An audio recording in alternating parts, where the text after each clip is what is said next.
Welcome into another edition of SeanMatthew's podcast. We're back live today with our co-host Joe Thurman. How you doing today, Joe? Not bad, my friend. How you doing, Sean?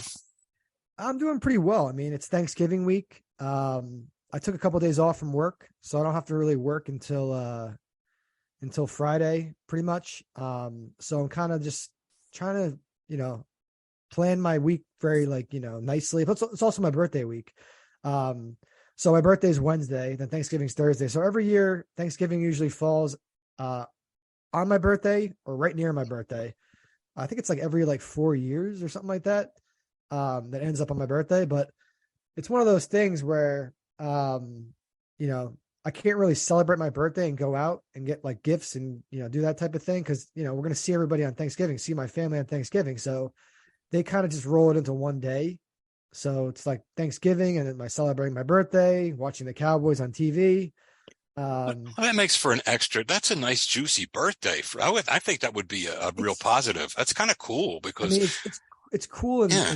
in certain ways, but there's times where, because my parents' anniversary is a couple of days before that too. So it's one of those things where if somebody wants to take me out to dinner for a nice dinner on my birthday, it's like, okay, we just went out for our anniversary. Okay, Thanksgiving's the next day. You're going to see everybody on Thanksgiving. So I kind of get short change in the sense that Thanksgiving is the official celebration day for that week, Hmm. which is fine because now at my age it's not really a big deal. But I was just going to say that. Yeah, yeah. when I was younger, it was a little bit annoying. But also my birthday is so close to Christmas, so it's like with gifts, everyone has to get me. Whoever gets me gifts usually. Now it's not that many people because I'm older now. But growing up, it was birthday and Christmas gift at the same time of the year. So it was a little bit interesting getting a combination of a birthday and Christmas gift and things like that. So this is just me, complaining about stupid No, well, trivial things. I could tell you as Just you want get to, older, the yeah, birthdays are going to mean less and less. I don't even want to know about my birthdays. Like, forget about it. exactly. It's just the number keeps getting higher and Yeah, you keep thinking that you're older and we're yeah. getting close to these milestones and these markers. And, I'm approaching 40. I'm turning 36 this year. So, but yeah, you asked me about my week. So my week's it's pretty good. It's I'm trying to just, plan my week, like I said, nicely in the sense that I want to take advantage of my free time. I'm going to go to the gym every day. Um, and then watching the Knicks, watching Villanova basketball. That's really my schedule with sports. The World Cup's on. So the World Cup just started today. I'll comment on it a little bit later. But I just wanted to open up the show and just mourn the victims of that nightclub shooting in Colorado. There's monsters out there who exist. They're lurking in the shadows. They're not making themselves known until they do these crazy, absurd, atrocious acts. I'm not going to name the name of the shooter, just like I didn't name the name of the shooter in Virginia. Um, but I do want to name the name of the hero in the situation. So it was an LGBTQ nightclub, and there was an Army veteran there with his family. Um, and basically the shooting started, and 5 minutes into the shooting, his instincts kicked in, his training in the military, he's an Army veteran. He sprinted and he tackled this insane shooter and subdued him. He got hold of his gun. He started hitting him with his gun. The gentleman's name is Richard Fierro. It's Fiero or Fierro, but I don't want to mispronounce his name, but I don't really know how to pronounce his name. So I'm guessing it's Fierro or Firo, but the gentleman is a hero. And if he wasn't in the nightclub, I really don't know what would have happened. More people would have fell victim to this crazy shooter. And I'm just so sick of hearing about these shooters and these people just taking their anger out on masses of people at one time in a closed space where it's tough to escape. But I want to shed light on the hero because it's always good to have these veterans existing in society and using their skills in situations like this, even when they're not on duty, even when they're not still serving. They have the skills to take down these dangerous people.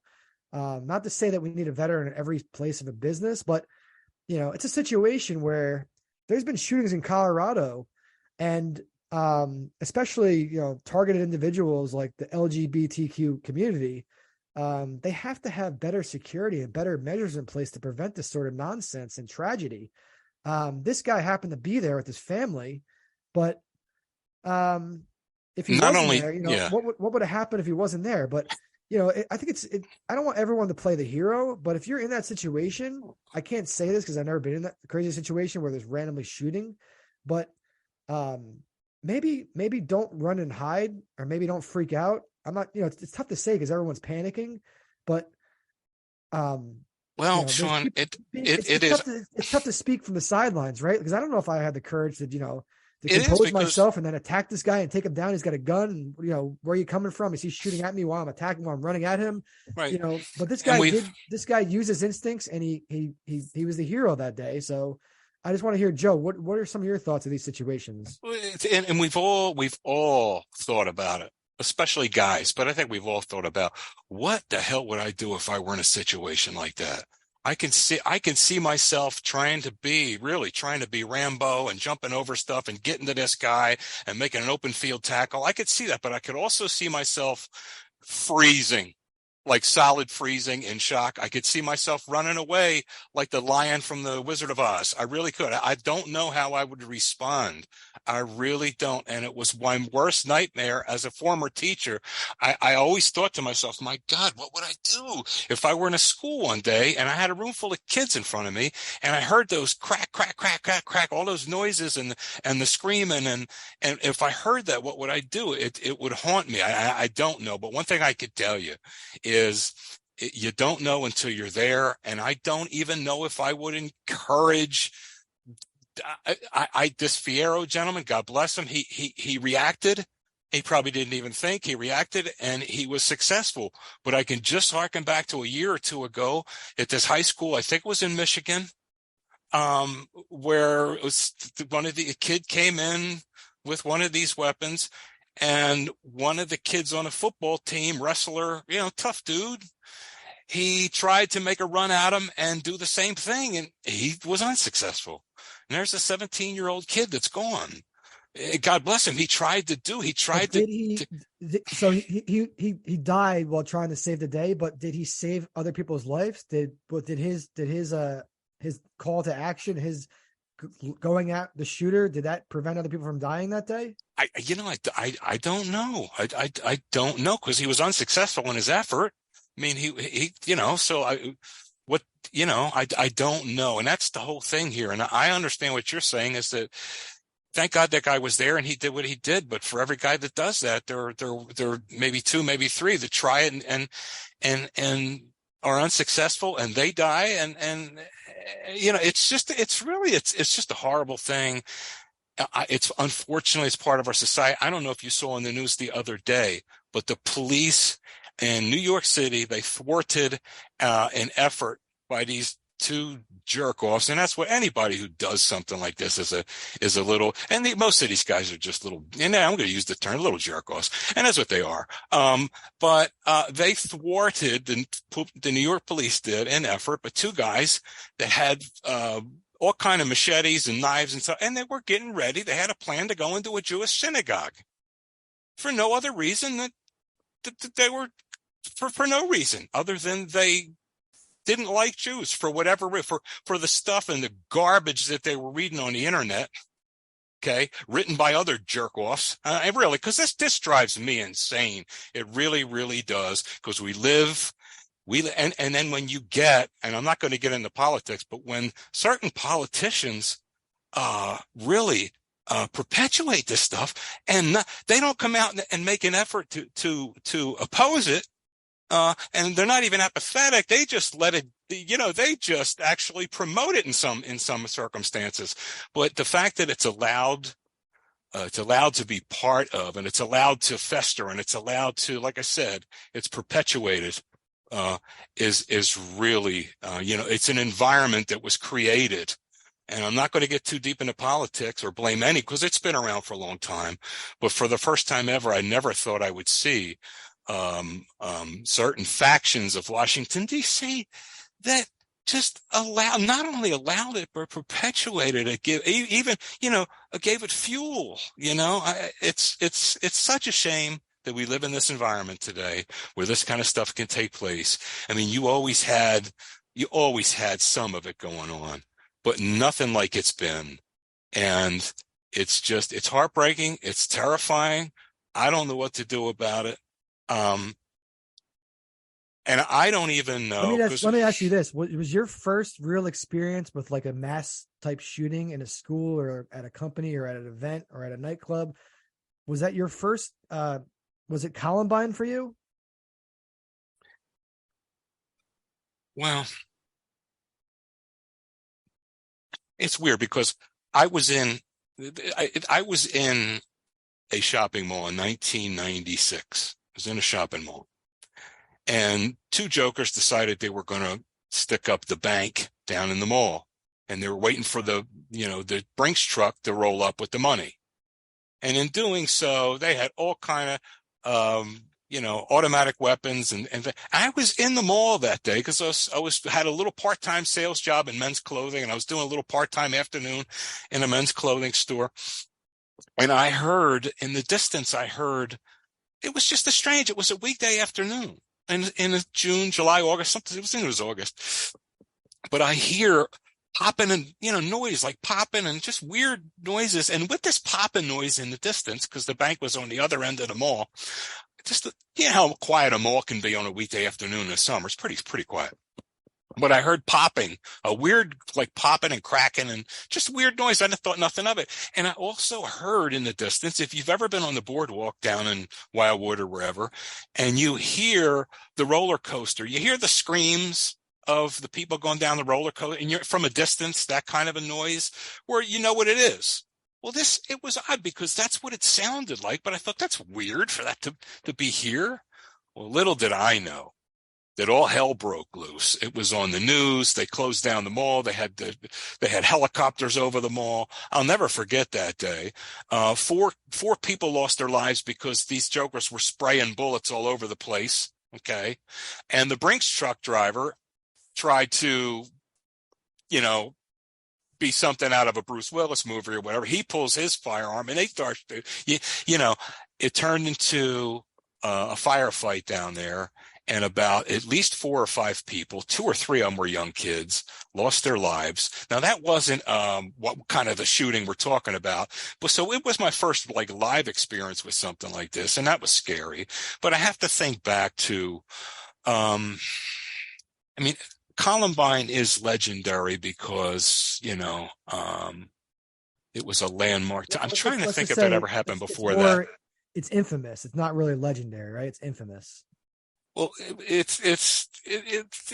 well, I would say there was a legend about it. There was a movie about it and so forth. I don't mean legendary as in a positive thing. I just mean it was legendary as in it was, let's get our vocabulary straight. I don't mean it was legendary like, no, I know, because I know exactly where you're coming from. Because there was a legend that was created. There was a story that was created. Exactly. There was a movie that was created. Yeah. In that regard, I mean legendary. So that's cool. Clarify. That's cool. It's cool. And we talked about infamous the other day. And I'm glad you pointed that out because a lot of people, they think famous and infamous are the same word. No, they're not. But that was my first real live, and that was scary. That was a scary, but that wasn't.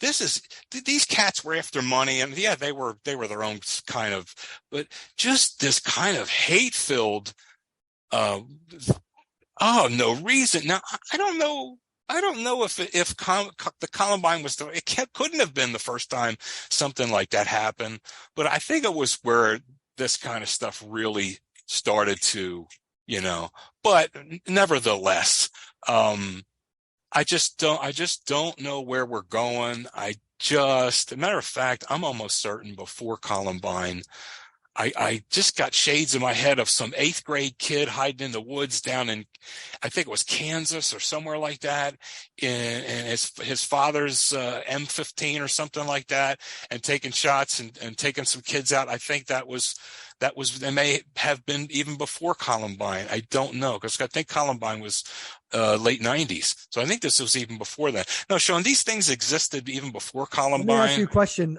before we don't want to make the whole episode about shootings and tragedies. We just wanted to open up a little bit, but right. It led to more discussions and life experience that I didn't know you had.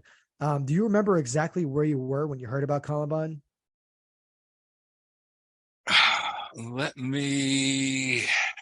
It's okay if you don't. I'm just wondering because these events stick out in people's minds and they know exactly what they were doing. I was at home at the time, sitting at the kitchen table, and I was the middle. If I'm not mistaken, it was like 3:00 in the afternoon. I'm not sure what time of day, but it was in my dining room at home on a normal day, just watching it with my my jaw on the ground. And all I can remember is seeing bloody kids tumbling out the windows. I'll never forget that one. Yeah, I mean, I remember where I was. I was a student at a Catholic grammar school, and it was one of those things where we were like, wow, this is. I think they actually brought the TV in our classrooms and showed us the news. It was that, this is before the internet, before computers and stuff. So it sticks out to me. And another one that sticks out to me is 9/11, because I was in my freshman year at my high school, and I was in the science class. And we all heard it through the loudspeakers and talking about people's parents who were working at the World Trade Center, if they should come to the office. And so those two things, I happened to be in school hearing about these events, and it's like, whoa, like, Well, you talk about those. Yeah, well, you talk about 9/11. That one I'll remember like it's yesterday morning, and I'll always remember it. I was teaching at the time in a public school system, and it was between periods 2 and 3. Is in between the class periods. And just as the third period started, the principal comes on and says, attention, classroom teachers.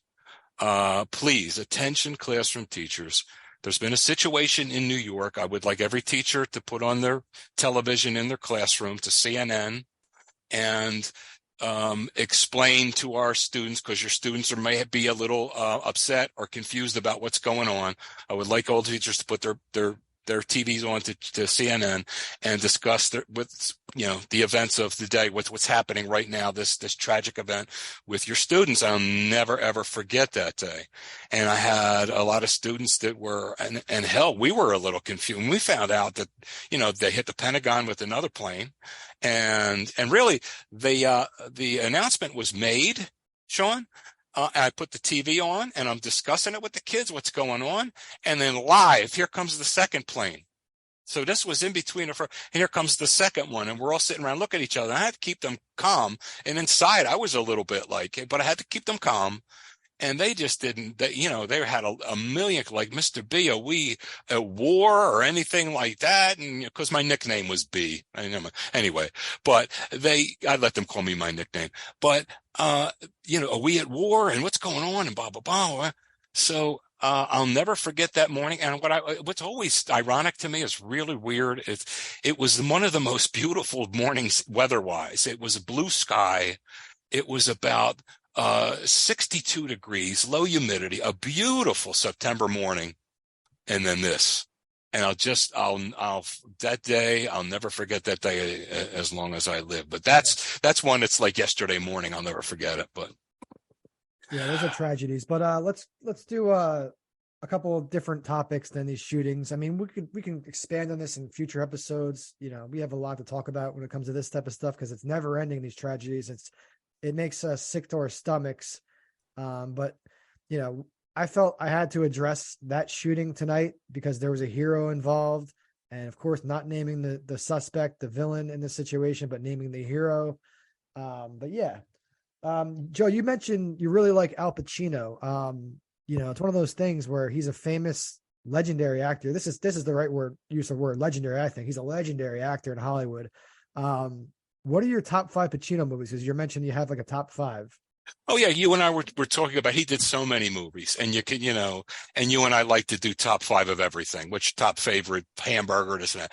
I just wanted to, and I was kicking this around, and my top 5 Al Pacino movies would be, and this is subjective, right? But number 5 would be Scarface. One was Tony Montana, right? And I thought it was some people may put that higher up on the list, but I think that to me was number 5. Number 4 was I liked it. I really liked this movie. He showed a lot of range, and I liked the whole story. It was Serpico. That's loved that movie. Yep. Yes. Very, very good movie. 3.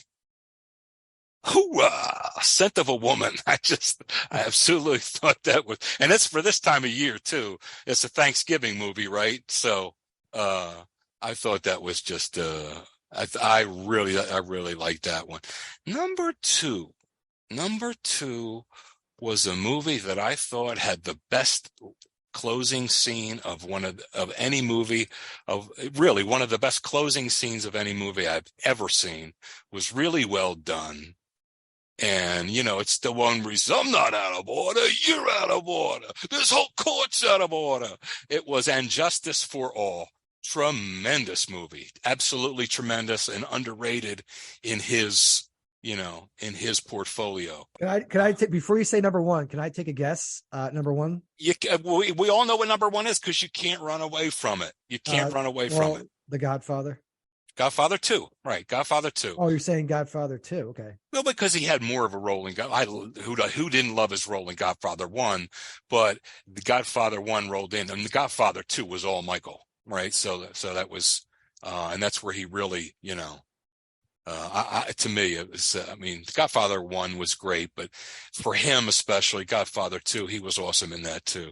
That's just one of my things. I'll do another one next week, maybe De Niro or something like that. Got me thinking. I'm not going to name my top 5 because I don't like. I have some top 5 like actors and movies in my mind somewhere, but when somebody puts me on the spot and they're like, "Hey, what's your top 5 of this? What's your top 5 of this?" and I'm like, "Whoa!" Like my mind is working so fast all the time, and I have so many things that I like. For me to just calculate that really quickly is that's not how I roll. But I like doing this. Top 5 stuff. So I'm going to put more thought into it before the show. Yes. But I would say just looking up Pacino's career, it didn't look like he got his big break until he was about 30 years old. He was born in 1940. The Godfather was around 1972. So he was around 32. That was his first big role. And Serpico was 73. Godfather 2 was 74. So he was rolling. And then he was in Dog Day Afternoon. That was that I thought about that one, but I didn't go with it. But it's a good movie. And Scarface in 83. I'm looking at the ones that pop out to me here. Godfather Part 3 was 90, but it looks like the 80s. He wasn't like a prolific actor in the 80s from what I'm looking here. At least he might have took time off. I don't know if he has kids and a family. I don't know his whole biography, but then in 92 he had Glenn Ross, that was a huge hit. That was a huge yeah, that was good. Scent of a Woman, also 92. Carlito's Way, 93. Heat, 95. Donnie Brasco, 97. Devil's Advocate, 90. So it looks like he dominated the 70s. Kind of, 80s was kind of interesting. He really didn't dominate that. The 90s, he was back at it with these big movies. Any Given Sunday, 1999, caps it off. Any Given Sunday, my God, that's a great movie. Sure. I mean, like I say, it was subjective. I mean, there are all exactly, those. But exactly. That's what it is. That's what top 5s are. You start naming his greatest hits here, and you're like, whoa, he's got a lot. And then the movie The Recruit with young Colin Farrell, right?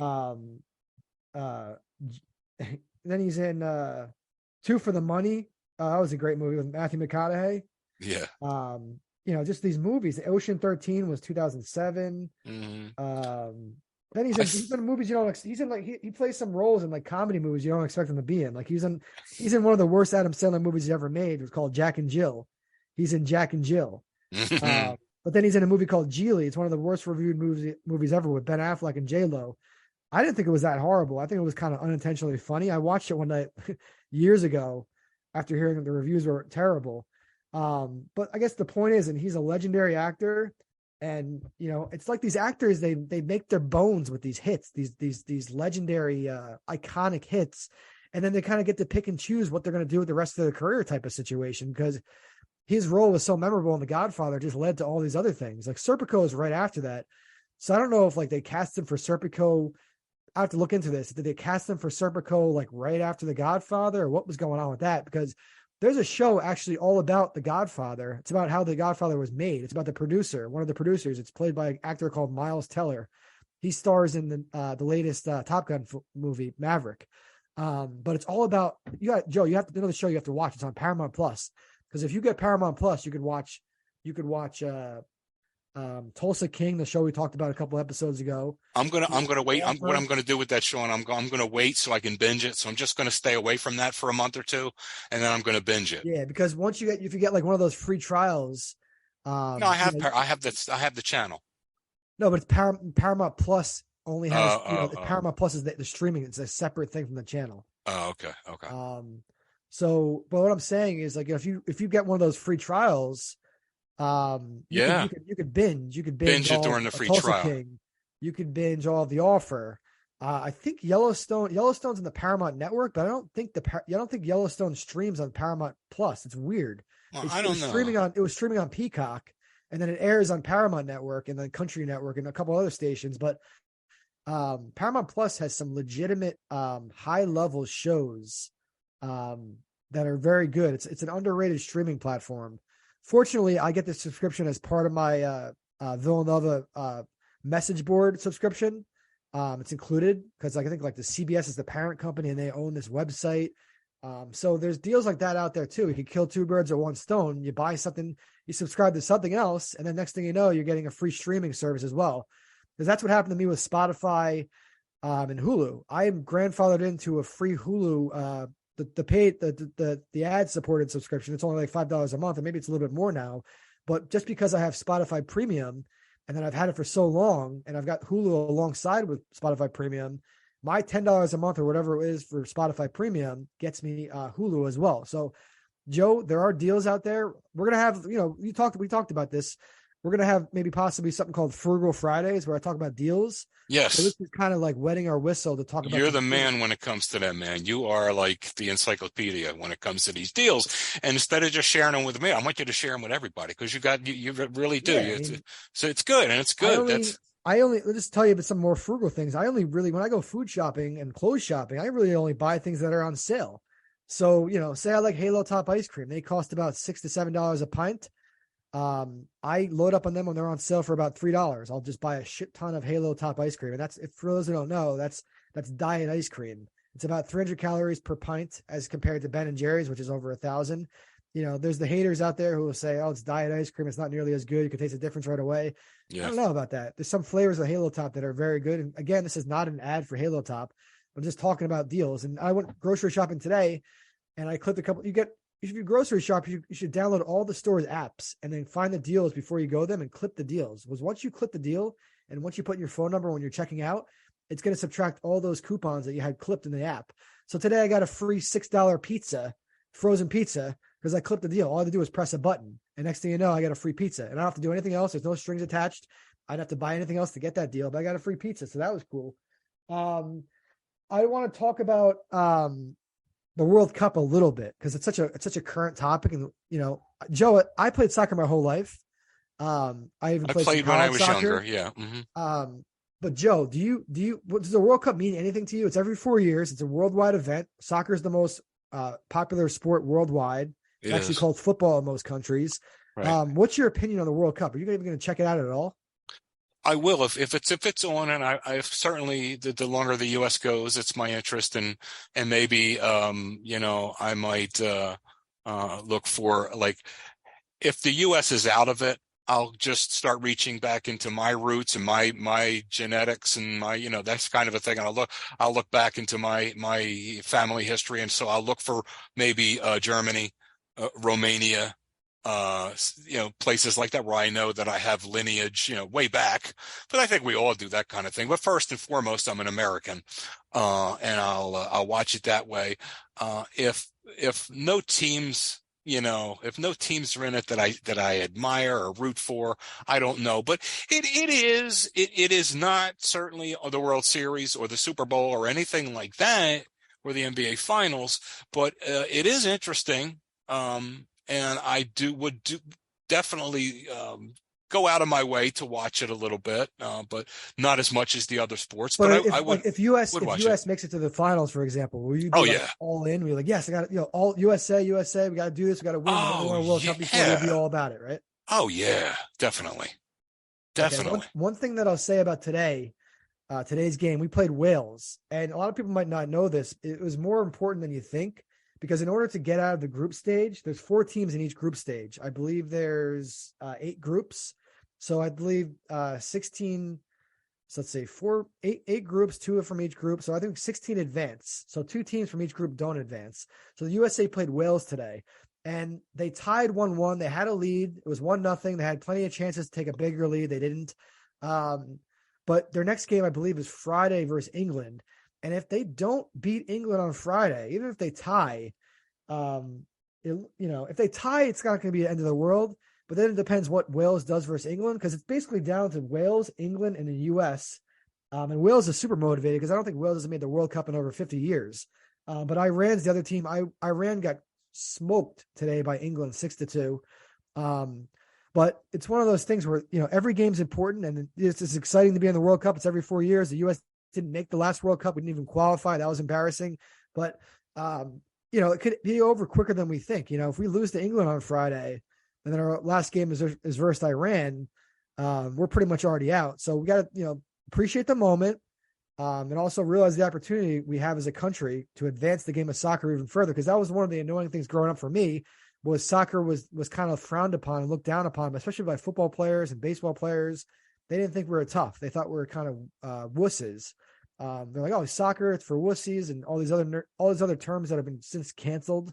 You could kind of fill in the blanks if you use your mind a little bit. What they call the soccer players. But yeah, we've all heard those kind of things. Now it's a mainstream game. But one thing that still annoys me, especially watching today, is we have this stigma where they don't think we're tough. That's not true, because the whole time you're getting kicked. Even if you have shin guards on, you're getting kicked where the shin guard doesn't cover. You're getting kicked in your ankle. You're getting kicked in your Achilles. The amount of injuries are endless in soccer. Not counting the fact that everyone has to be in super tip top shape and has to be able to run. Right there. That's what I wanted to bring out. That it's not just, you think playing full court basketball is tough, brother, on a court that how long's the court? 100 and, what's the length of a basketball court? 120 feet maybe, or something like that, of an NBA court? It's not that big compared. This is 100 yards, brother. This is a 300-yard, and you're up and down the same way you are if you're running full court basketball. So you're running that much more distance. Yeah. And I remember even as a kid, when I was in tip-top shape, it was grueling, the running. So, yeah. So one thing I want to comment, because we're talking about how people didn't think soccer players are tough. And they are. Might be changing. But today, just watching the game today, I can't tell you how many times there was 8 minutes. There's 8 minutes. Actually, it went to 10. There was 10 minutes of stoppage time. Stoppage time is basically each half is 45 minutes, but they reserve their right to add as much time as they want every time a player goes down on the ground and acts like he's injured or is injured. So there was 10 minutes in the second half today. So the game ended at 90 minutes, but then it really ended at 100 minutes because there was 10 extra minutes, and that's called penalty time. It's called extra time. But the reason there was so much extra time today was because players kept going down left and right. And it wasn't even like it was gamesmanship, because sometimes there's gamesmanship because they realize, okay, we want to win this game. If I stay down on the ground for a little bit longer, they're going to add more extra time. Stuff like that goes on a lot in soccer. But these guys were going down left and right. It was like, what the hell's going on? There are stoppages. The ref had to stop the game. They're not supposed to stop it unless it's a head injury, but they're stopping it anyway. And it kept happening over and over. And I couldn't help think. I tweeted about this on my Twitter account. It's SeanMatthew 13 on Twitter. What's going on? I mean, there's so much stoppages, and we're supposed to be like, growing the game of soccer, and people are watching and they're like, that guy just got, a little bit tripped up and he's on the ground. Whereas I was just watching a football game and a guy got blindsided and he got popped right back up. Yes, there's more equipment and more protection in football with the helmets and the shoulder pads and all that type of stuff. But, it's one of those things where these players really got to just, think about how they're viewed. I mean, if you're really hurt, stay down. That's fine. And I'm not trying to toot my own horn, but in all my soccer career, which spanned about from the age of 4 till about 19. So a good 16 solid years, I was playing soccer at a high level. It was maybe like one time that I stayed in the ground because I felt a little bit hurt. I never stayed in the ground. I fought through it or asked the coach to sub me out. Now I know in pro soccer, you can't really just ask to be subbed out, because once you're subbed out, you can't get subbed back in. For anybody who's learning about soccer today, you can't get subbed back in once you're subbed out. Whereas in youth soccer, you can. So I always knew I had the option to come off the field and go back on, but I really just toughed it out. I played through the pain. I did my thing. I kept playing, but seeing that today was like, oh my God, like, stop going down, show the world that soccer is a legitimate sport. It's a beautiful game. Takes so much different skills, and it takes stamina. It takes grace. Man, it's a great game. It's a great sport, but please stop going down as much. U.S. players, if anybody in the U.S. hears this, if you're not really injured, just fight through the pain, shake it off, I don't know. What you think? Have you anything to add to that, Joe? No, I mean, it's some sports are really high contact. I mean, boxing, football, ice hockey, Yeah, those are just they're tougher. They're tougher sports to play. They're more physical, but that doesn't mean that the people who play them aren't tough dudes. I mean, baseball players are tough. There are a lot of tough dudes in baseball, and baseball, there's no contact at all. I mean, there is. I mean, if you're sliding in the second and this kind of a thing, or sliding, but for the most part, it's a non-contact sport. But that's not the gist of it. The gist of it is the other skill sets and conditioning. But soccer requires, like we were talking about, just the conditioning required alone to play it, to get yourself in that kind of shape.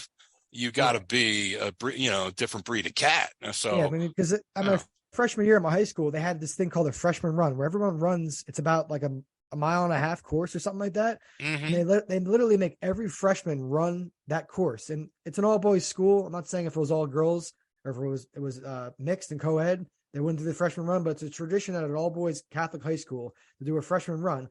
And I came in eighth place. It doesn't sound that great, but eighth place out of like over 200 people on the first day of school. you're damn You straight. know, and then honestly, we talked about 9/11. I believe this happened on 9/11. I think that this happened on 9/11. We all found out about it in school, but then we didn't go home right away. But I think they still had the freshman run that day because it was already scheduled and everything. I could be wrong on that, but it's funny. That memory just came back to my mind. But anyway, I came in eighth place, and the first thing that happened was the cross country coach was waiting at the finish line with a medal for me, and he says, "Hey kid, you're interested in cross country?" I said, "Sorry, coach, I'm playing soccer. I'm here to play soccer." Because cross country takes place the same season as soccer, That's but weird. they're already using that freshman run as a tool to recruit. But it just shows you because I think there's probably at least 5 other soccer players who finished probably in the top 20 that day, top 25 at least. But obviously the top 7 were probably all cross country.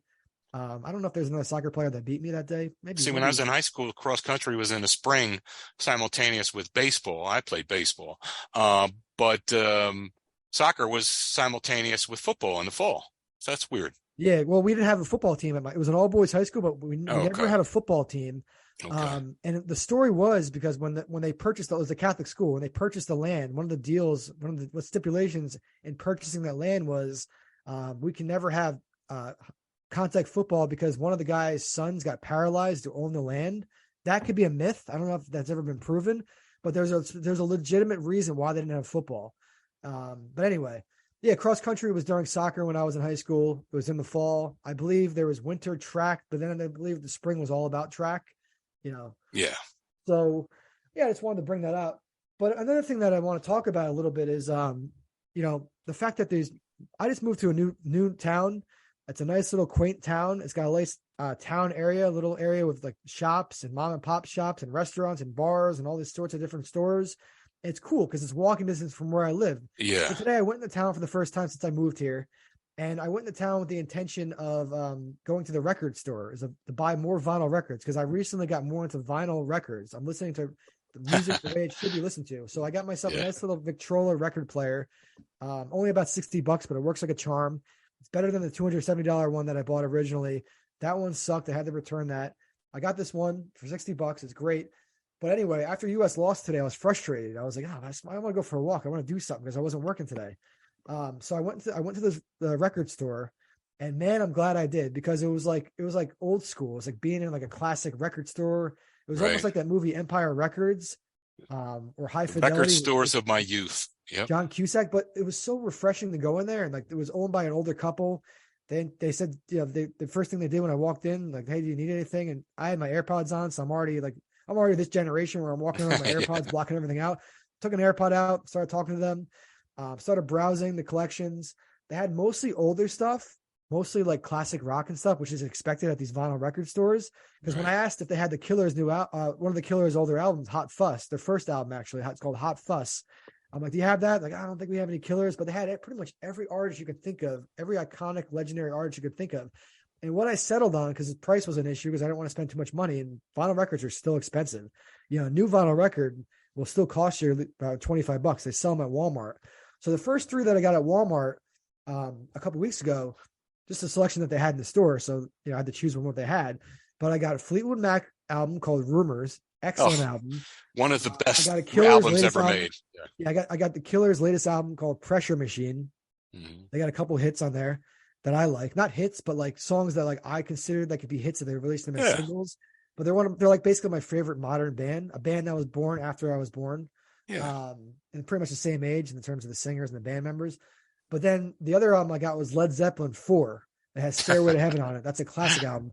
But Yeah. I've been enjoying listening to these vinyl records at night so much. It sounds different. It's cool. The record player I got has a speaker built into it. Not every record player has that. It's kind of difficult setting up these record players, connecting these old, big speakers, and you can do. I'm just curious as to why, though, because, and I know I'm going to interrupt you. I just want to add to your point for a second.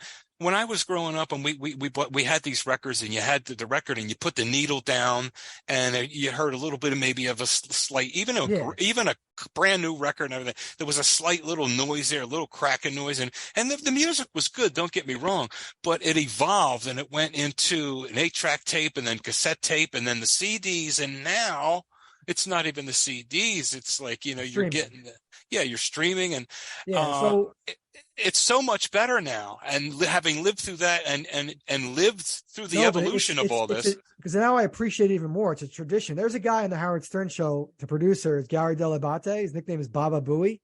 You probably heard people screaming his name. Like when a golfer is shooting a golf shot on TV, you might hear people scream in the background, Baba Booey. Yeah, That's a very popular thing. But anyway, not to shine the light on Baba Booey or talk about him, but he's really in the vinyl, and became an ongoing joke on the Stern show. That's like, man, how's your vinyl collection, Gary? And there's all these skits and bits about his vinyl. But now I know where he's coming from, because once you have your own spot, like your own type of man cave where you can kind of just relax and do your own thing and like unplug, the idea of putting on a record, listening to the whole song. If you want to fast forward, you just move the needle, that's fine. But it forces you to listen to the whole music, the whole song, and it has every record jacket, and these, it has a nice cover, and it's nice, it's a nice and big album, and the vinyl is impressive. It's just a cool thing. But all the song lyrics are all in the album. So all the lyrics to all the songs are in the album. So you don't have to pull out your phone and look at the lyrics. So while you're listening to this music, it sounds different. It sounds more authentic. It doesn't sound quote unquote as higher quality as a streaming has these days, but who cares? You're forced to sit there and listen to the music. You can relax. You can eat some food, do whatever you want to do while listening to the music, smoke a cigarette, whatever you want to smoke. But it's one of those things, and I'm not condoning smoking cigarettes, by the way, but it's one of those things where you're sitting there, you actually could learn the lyrics of the songs again. Because these days you hear the song, and a lot of times you're not looking up the lyrics. One cool thing I like about Spotify, what they've done lately, is when you're listening to Spotify, and even on Apple Music, you can click a thing and it has the lyrics. As the lyrics are being sung, you can sing to it. It's like karaoke, which is cool. But what I'm saying about these vinyl records is it's kind of a whole experience. It's a lifestyle to put on a record, to listen to this music. It's a ritual. Music. Yeah, it's a ritual. You unpack the album and you see the album cover and you look at the lyrics. Yeah, that part of it is neat. And it always was. That is. But the music quality itself, I mean, it's one of my favorite routines. Yeah. I'm not listening to it because I know I'm going to get the highest quality music, because I've heard, I've been to concerts. Right. You're going for the different experience. Right. AirPods. Yeah. But no, it's been awesome. It's one of my great new routines. But I wanted to come back to my original point. Is I took a walk into town to this vinyl record store, and this couple, John and Mary, couldn't have been friendlier. They did everything old school. When I went to buy the records, what I ended up picking out was Bruce Springsteen, Born in the USA, and Phil Collins. Born to Run is what you want to get for Bruce. Born to Run. But go ahead. That album, Born to Run, is. Yeah. But go ahead. Yeah, Born to Run. Born in the USA, but it's one of those things where I got the album, and then I got a Phil Collins album, one of his solo records. It's something about a straight jacket or a vinyl jacket or a jacket or something like that. But they're two of like these solo artists, because I mean Bruce Springsteen's in the E Street Band, but he's basically a solo artist. He's Bruce Springsteen, and Phil Collins was in Genesis, but he kind of I think he was a drummer. And then he kind of did his solo thing, but he had success as a solo artist, and he's not really like a rock star looking type guy, but he didn't fit the mold. But anyway, one of the songs on this Phil Collins album is "Take Me Home," and obviously on the Springsteen album, there's many hits on there. I'm just going to tell you, I know you said Born in the USA. Fine, Born in the USA is 1985-ish, but before then, 1975-ish, 1976-ish was it's the Born to Run. Now everyone knows the song, but that entire album is just absolutely, it's just really, it's got Thunder Road, it's got Jungle Land.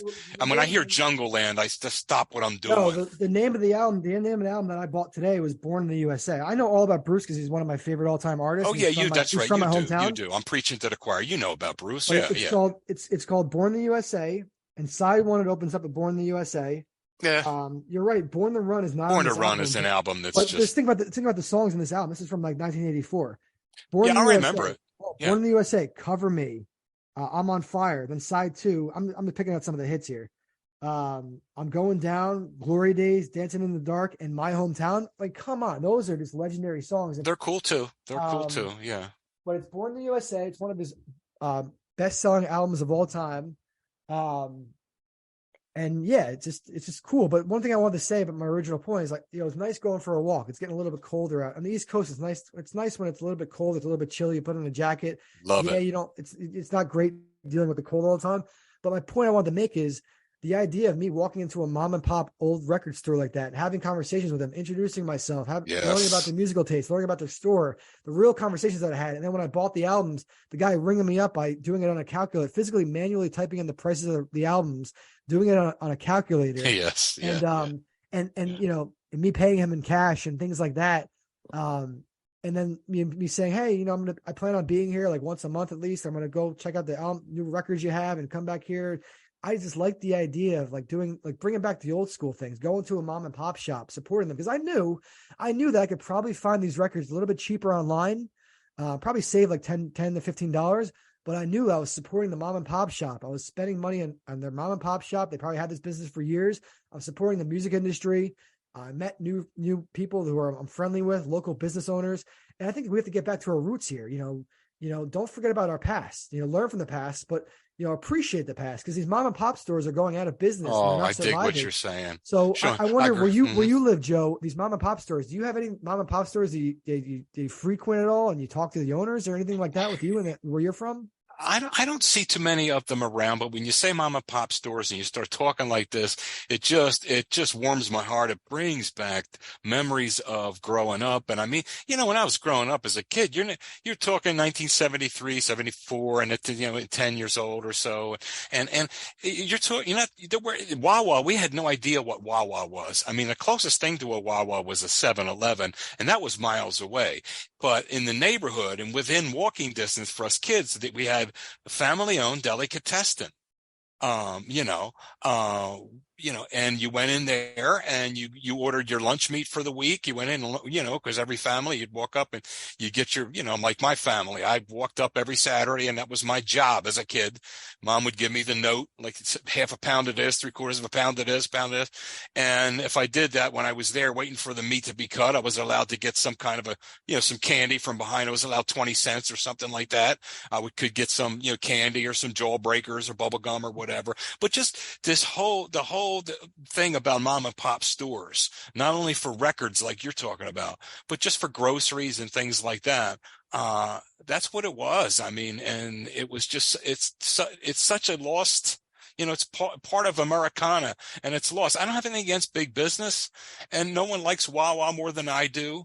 But with the onset of your Wawas and your Royal Farms and your places like that and your Walmarts and so forth and so on, that a lot of people went out of business. A lot of mom and pops went out of business with all this, with all the big, the big merchants moving in and big business moving in. Yeah. So it's like a double-edged sword. But when you start talking about that, it takes me back, man. It was just I'm really, glad. really I'm glad nice. you still have an appreciation for it, though, because I think everyone, especially the younger generation now, they probably just grew up when these Walmarts and these big box stores. Yep. And it's like they don't know what it's like for what it was like for like these mom and pop store owners, and what it's been like them since these big box stores have taken over. Like, they've been losing a lot of money, probably had to a lot of them shut down. So Yeah. it just brings me to another point that I want to talk about really quickly. I saw an article. I'm a subscriber to New York Times. I like the New York Times, but I saw an article, another hit piece on Dave Portnoy, the founder of Barstool Sports, basically talking about how he's a degenerate gambler and how he's bad for everyone in society because he's promoting gambling, and Barstool Sports is owned by Penn National Gambling, and just attacking his character and really trying to ruin him. The whole point of the article is kind of trying to take down Barstool Sportsbook and Penn National Gaming before they get going, before they get their licenses to gamble in gambling states. I just like to say the guy did so much for small businesses during the pandemic. They raised over $40 million, and that money went directly to small businesses, and they're responsible for keeping these small businesses in business. And the article didn't even mention that. And it's one of those things where it's mentioning everything quote unquote negative that he's done. But even they do mention that Erica Nardini, the CEO of Barstool Sports, they say Portnoy is the most forthright person she's ever met. And I agree with that. The guy's an open book. So yes, he might have these controversies and these issues that come up when people are trying to take him down because he has a lot of money, he's in the spotlight. And in this case, he's trying to get the Barstool Sports book to grow and everything. But, he did a ton for small businesses, and for them not to really talk about that in the article, that's disappointing. And it's one of those things where I'm thinking to myself, it's like, why do they care about him so much? Why are they trying to bring him down? Why do they want to ruin him? If they think he's like a rapist or a sexual predator, then fine, but there's been no proof, and he's detailed all the experiences. He's tried to have interviews, on the record, and the girls who accused him, he's not backed down from anything. So, it's one of those things is like, do you really think he's guilty, or you just want to like ruin his life or just ruin his company? I don't get it. Joe, I know you don't really care about gambling that much. And you're not that familiar with Portnoy and Barstool, but it's one of those things where I'm like, come on, just leave the guy alone. And, even if you think gambling's bad and he's promoting bad, because they open the article and trying to get people in, it's like gambling's bad for society. The demographic of Barstool Sports gambling is 21 to 44 males. And, he filed bankruptcy before he started Barstool. In the beginning, when he started Barstool, he's a degenerate gambler. His dad admits that. He's going to ruin people's lives by promoting this. But, people are going to hang themselves with their own rope. And the gambling is a big industry. It's up to the $300 billion industry per year, potentially. I don't know why they're specifically targeting him. It's just, it's one of those things where I respect the New York Times. And when the Business Insider did a hit piece on Portnoy, I was like, what are they doing? What do they have evidence here? Are they just kind of going after him before they have all the evidence? So I'm like, I don't have respect for that. But then I saw the New York Times today. I'm still going to read the New York Times. I enjoy the paper. And this is just one writer who wrote this, but it really did annoy me. But one thing, I'll go back to your original thing about Bruce Springsteen, Joe. Yeah, so I bought Born in the USA today. That album is from 1984. Born to Run is from 1975. Born to Run is the album that really put Bruce on the map. And he's got songs on there, Thunder Road, 10th Avenue Freeze Out, Jungle Land, Born to Run, She's the One, Jungle Land. So yes, that pretty much debut album by Bruce Springsteen, it wasn't really his first album, but it was like really the one that put him on the map. Yep. And it's kind of confusing to some people because Born to Run was 75 and Born in the USA was 84. But amazing albums. And then in between those albums, Darkness on the Edge of Town, The River.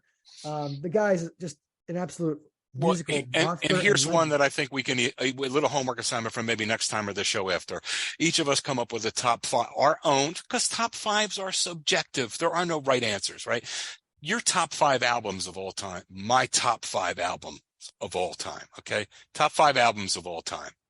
I could just tell you, we mentioned two of them. For me, we mentioned two of them already. So the other three I'm going to leave as a mystery. And that's not for now. That's for next time. Like you said, you like to contemplate these things. If you're going to sign off and say, these are my top five, you want to have time to think about it. Exactly. So maybe next time. Yeah. And I agree with that. I think we've been going for about 45 minutes to 50 minutes right now. So I just want to end on sports. So as you know, Joe and I I'm a Cowboys fan. He's an Eagles fan. He's a Philly guy, but I went to Villanova. So I have an appreciation for Philly sports and that whole thing they got going on there. You're part Philly guy too. I want a quick 2 minutes or less wrap up of what you think about the Eagles' last game this Sunday, Joe. I love my birds. You know that. I have a tattoo of the Eagles helmet on my arm. I am very disappointed because this is the third week in a row that we have to start making excuses for this team. I mean, first time, a couple of weeks ago, it was against the Texans, and they're a little tired and they just couldn't get up for the game, and they knew they were much better than the Texans. Okay, fine. Then they come out and they roll this thing out against the Washington team, the Commanders. And okay, well, they're going to lose one eventually. And even I subscribe to that. Well, they're bound to lose one. It was Monday Night Football, cuz it was Monday. You got the world watching you. And again, I don't know. So, okay, I'm going to say, all right, then let's give them another excuse. And then yesterday, I dig it. The Colts defense is not a joke, but at the same time, all right, we're supposed to be much better than the Colts. And to need him to pull the rabbit out of a hat to win that game, I'm sorry. I'm getting a feeling. I hope I'm wrong, but I'm getting a feeling like things are starting to crumble offensively. Defensively, even the last couple of games, even that game against Washington, we got run on a little more than normal, but they still didn't give up a lot of points. Our defense is pretty good, and we plugged up that hole with Dominic and Sue and Joseph. So we're looking better against the run. Do you think you guys deserve to win that game? Well, I do think you deserve to win it if you pull it out like they did. Yeah. I don't think the other team, I don't think the Colts deserve to win it any more than we did. What exactly happened at the end? Like they scored a touchdown and then did they go for two? How did they take the lead? And really, it shouldn't have. They were going to get a touchdown before that on the prior drive. Jalen hit AJ Brown over the middle, and they were moving the ball, and he catches the ball and he turns and he gets hit and he fumbles it. That's very atypical for AJ Brown. But they were going in on that. But they didn't. Okay, fine. But what happened was they got together and said, look, we're a better team. We're not losing to these guys. I don't care what's going on. Let's get it together. There's 8 minutes left, whatever it is. Let's LFG, right? Let's go. So they got it together, and Jalen took them down. He hit Quez Watkins on like a 25-yard. Beautiful. He threw a dime. It was nice. I have to say that. It was nice. And then then Jalen took over. Running the ball. And that's what I want him to be able to operate from the pocket. I want him to be able to do all those things. You want him to stay healthy. And I also want him to be an honest to God real quarterback and a pass. Now he threw that pass that I just talked about. He threw that to Quez Watkins. It was beautiful. But, excuse me. But on that last drive, he had to take matters in his own hands, and he had to say, all right. And there's nothing wrong with that, but you can't have a steady diet of it. But he took off and he showed his athleticism, and he, by himself, basically in that last drive, pretty much. But that's okay. That's they won the game. But what I'm saying is, they won the game. How'd the Colts end up with 16 points though? Did they miss an extra point? I got to think back. Well, I mean, if they had 3 field goals and a touchdown, that's 16 points. But a lot of times you see. Yes, that's what it was. That's what it was. Exactly what it was. It was a touchdown. I was going to say, because if they missed an extra point and they lost because of the extra point, it's one of those things. Remember, we were just talking about kickers the last show. But no, that's why I say the Eagles defense. I mean, they gave up an open. The Colts came down and they ran the ball down their throat, and you're thinking, oh my God, not again. Then the Eagles went to the sideline defensively and said, okay, they're doing this, this, and this. Let's plug this up. Let's get it together. And they shut them down. They shut down that big bad Colts offensive line. They shut down that running back, who's supposed to be one of the best in the league, if not the best. They shut them down defensively. But our offense really, and for the third week in a row, the offense is really anemic, and I'm starting to really get concerned. That's all. Okay, so I'm going to add to your point and talk about the Cowboys real quick. So the Cowboys have me fooled. I really don't know what type of team they are, because I really thought, as you heard in the last podcast, I thought they were favored. They were favored by like 1.5 versus the Vikings, but I was like, why are they favored? The Vikings are 8-1. I know they have a bunch of close wins. I thought it was going to be a close game. It wasn't at all. But they did what I wanted them to do, in the sense that they used Pollard more and they use him more as a weapon. So Pollard had a monster game. He had a great game. Ezekiel Elliott did have 2 touchdowns himself, but they were kind of just like joke goal line touchdowns. He's expected to get in. I still think the Cowboys need to lean heavily on Tony Pollard. I think he's going to be a very vital part of the team, especially if they want to win the Super Bowl. So I don't know. Dak played well. He was efficient. Passes were accurate.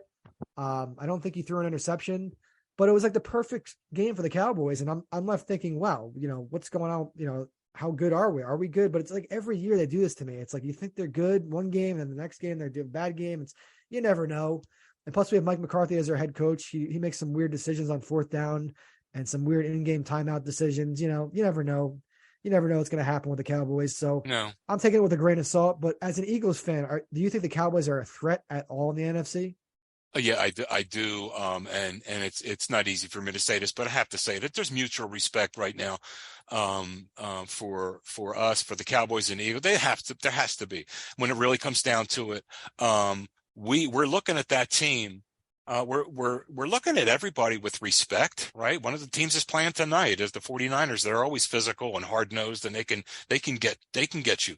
Who else in the NFC am I worried about? The Cowboys would be the Cowboys first, and then the 49ers. Not really, not to be cocky or anything like that, but the other teams don't concern me as much. But that Cowboy team certainly does. and I don't know what they are either. I do know that you like this Ballard guy. I know that he's quick and he slashes and he's he's a good receiver. He's a good receiver, but I don't know if he can be your bell cow. I don't know that. I don't know if he's physical and brawny enough. I don't really know. We'll have to see, but he's certainly got the quickness and the moves. For what you're talking about, yeah, but I don't know if he can be your bell cow, so I don't know. So I wouldn't get rid of Zeke just yet or push him aside just yet. The quarterback did look better yesterday, but he looked better because that running game was clicking on all cylinders. When you get that, your quarterback doesn't have to be great. Your quarterback just has to be pretty good. And you know what I mean? That's when you can run the ball that effectively and get that running game going. Now your quarterback doesn't have to be Joe Montana. He could just be a regular, boom, boom, boom, and everything will be. But things aren't always going to be that pretty and that nice. And you're not always going to be able to roll downhill, because once you start rolling downhill like yesterday, after a certain point, it was like, okay, this is the way this is going to go. But all that being said, yeah, right now at this moment in time, so the Cowboys are a threat to the Eagles. What? The Cowboys are definitely a threat to the Eagles. Yeah, they're definitely a threat, and I wouldn't want to play them this week. I really wouldn't, and I don't want to play them till we start playing better offensively, because if we play them right now, it's not going to be, because I don't care who's making excuses for what. This offense is not the same as it was the first 7-8 weeks of the season. We were rolling over people, and now all of a sudden, hiccup. So we're going to see. Yeah. We're going to see. So, not to cut you short and football here, but I want to do a weekly tradition, or episode every episode, or maybe every other episode. But let's go with it, because I know Sundays you're kind of a cheat meal type day, or Saturday and Sunday. So what was your cheat meal yesterday for Sunday? Yesterday was football day, and I have I either do bratwurst, or sometimes I'll do baked ziti. Sometimes I'll run out and get fast food, and sometimes, whatever it may be. But, the brats and the knockwurst or whatever, but I did some, Hebrew national knockwurst, and I sent you a picture of the package too. They're delicious. I'm not selling these things either. They're just good. And you throw them on a roll with some mustard. And I did that with some macaroni and cheese yesterday. I changed it up from the tater tots. So I did some macaroni and cheese. So I did 2 of the knockwurst on a roll with some mustard. Good football food, right? Good tailgate and stuff. And some macaroni and cheese, and some apple turnovers for dessert. It's pretty darn good. But that was my football diet yesterday. Okay. How about you? I'll say this wasn't a cheat meal, but it's just me kind of trying new food. There's something called Good and Gather. They're a brand of Target. They're basically packaged for Target. I think they're sold exclusively at Target. I could be wrong, but they're called Good and Gather, and they sell these like meals that come in like bags. It's like, pasta and things like that, pasta with shrimp. So I tried their shrimp scampi with linguine, and I made it in the microwave, and that might have been a mistake, but I don't think it really mattered. And it was a mess, everything, because the flavor in the sauce comes in like frozen sticks, and they expect the microwave to melt the sauce, and you got to mix it all together. And anyway, I made it, long story short, is I made this Good and Gather shrimp scampi from Target in the microwave. It was absolutely atrocious. I didn't finish it. I threw it out. The flavor was horrible. The shrimp wasn't good. Would not buy it again. And those meals are not like, super expensive, but they're still like $7 or $8 usually, but they, when they're on sale. Mm-hmm. But, I thought it was atrocious. I'm not like a huge shrimp scampi guy at all, but it's fair. I'll eat it. It's edible, and I've enjoyed it in the past, but I was at Target, and I wanted something that could heat up in the microwave, and because I kind of just have a kitchenette where I'm living right now. So I'm not, cooking and using the full kitchen right now, but, I'm looking for things that I like. So I didn't like that. And then I got a chicken pot pie from Acme today, a pre-made chicken pot pie where I had to put it in the oven for like half an hour. The top was completely burnt, and it was kind of a crappy chicken pot pie. So, this is the tradition of me maybe complaining about my bad meals, and but yeah. One of those things where I had bad experience with the Good and Gather Target product, and then I had a bad experience with the Acme chicken pot pie. But not all bad experiences. I've been finding things that are good. So, but Joe, I thought we had a great show today. I thought we covered different topics. I'm sorry that it was a little bit heavy in the beginning, talking about shootings and tragedies. But no, I'm glad glad you touched on it. Oh. But yeah, it's one of those things where another episode of Sean Matthew's podcast. Joe Thurman's the co-host. He has solidified himself as a co-host. I don't think I'm going to find another co-host, certainly not one that's better. So please stay alive and stay healthy, Joe, because you are my co-host. And thanks everyone for tuning in. Sir. And we'll probably have an episode later this week. Take care. So long. Bye-bye, everybody.